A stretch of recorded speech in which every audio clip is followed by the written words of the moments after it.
Ang itatanong ko po kung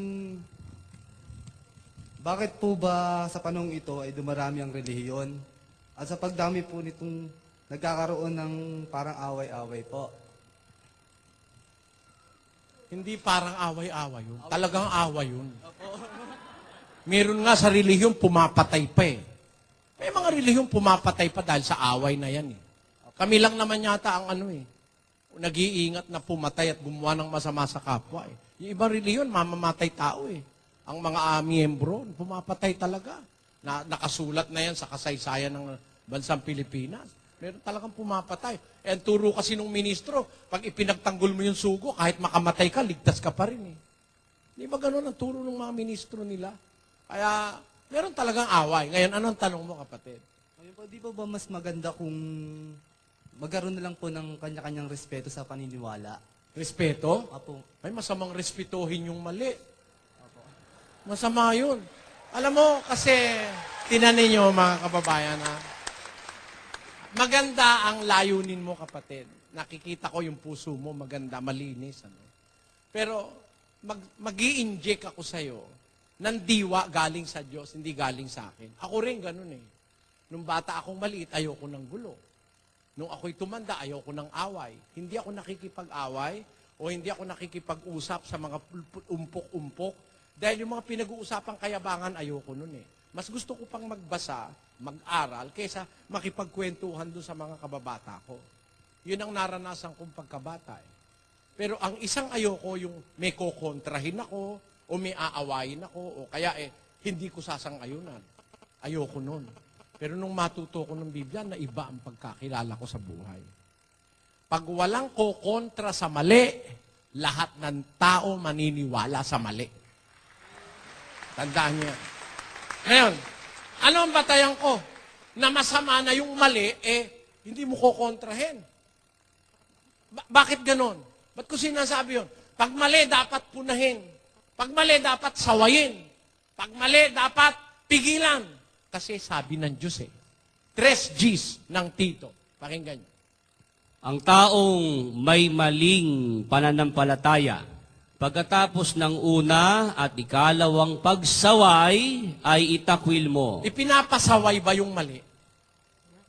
Sabi nga ng Diyos, pag mali ang pananampalataya ng tao, sinaway mo ng una, sinaway mo ng ikalawa, itakwil mo na. Biyaan mo na siya. Gagos eh. Ayaw niya ng tama, gusto niya mali. Pero ipinapasaway ng Diyos. Sawayin mo. Paano sasawayin? 1:13 ng Tito. Ang patotoong ito ay tunay.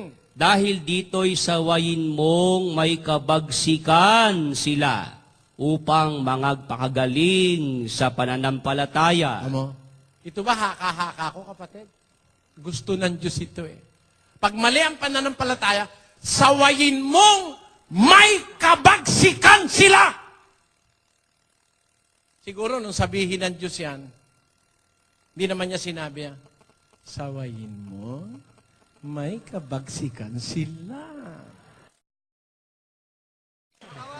Sabi, sawayin mong may kabagsikan sila upang magpakagaling sa pananampalataya. Gusto mong gumaling ang tao?